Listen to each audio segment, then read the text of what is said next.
At dahil may nag-sponsor na avocado, gagawa tayo ng isang masarap na avocado ice cream. Ang ingredient nga pala ay Dorin, Alaska Evaporada, at syempre ang bunga ng avocado. Ngayon, hihiwain natin ang mga bunga nito. Nga pala, ingat tayo sa paggamit ng kutsilyo, lalo na't sintalas ng dila ng kapitbahay nyo. Char! Pagkatapos natin hiwain lahat ng avocado, tatanggalan natin ito ng buto. Pagkatanggal ng mga buto, i-scoop natin. And syempre, be careful sa pag-scoop.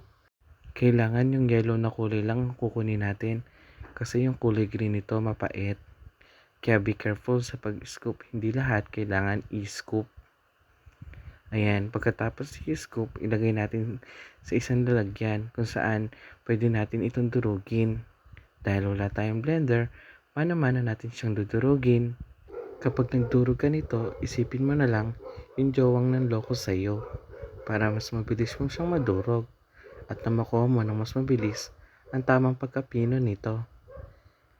Hanggang sa maging ganito na ang resulta niya.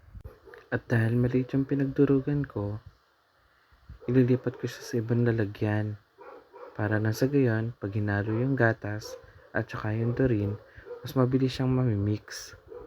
At dahil hinalo ko na yung gatas at saka yung Dorin, i-mix na natin to hanggang sa mag-combine ang mga ito. Ayan, hintayin lang natin na mag-combine sila. Pagkatapos nyan, lalagay na natin siya sa freezer. Nang sa gayon, tumigas na siya. At syempre, pag nailagay na natin to sa freezer, kailangan natin mag-intay ng 24 oras. Pero hindi sintagal nang iniintay mong crush. At dahil nakapag-intay tayo, ito na ang resulta ng ginawa nating avocado ice cream. Thank you for watching!